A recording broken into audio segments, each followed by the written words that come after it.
ल है साथीहरू, आज चाहिँ म पपिताको मोमो खान्छु।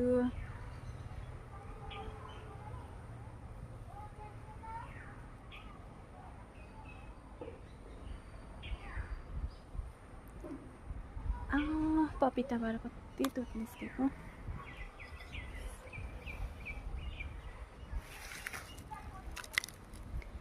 आज यसको चाहिँ मोमो बनाउँछु, पपिताको मोमो। ल साथीहरू, यो चाहिँ तपाईँहरूले चिन्नुहुन्छ होला नि, यो चाहिँ घरतिर सबैको प्राय जति सबैको घरतिर पाउँछ हैन। आज चाहिँ म यसको मोमो बनाउँछु।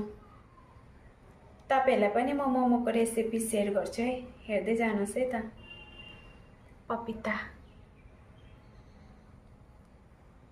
कोले खानु भएको छ? यसलाई पनि मजाले सफा गरे हो। अब चाहिँ म मोमोको फिलिङ बनाउन आँटेको।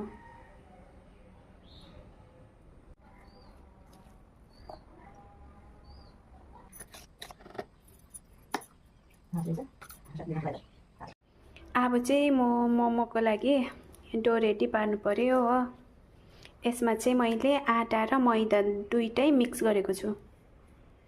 हल्का नमक पनि एड गरेको छु यसमा हो। मैदाको मात्रै पनि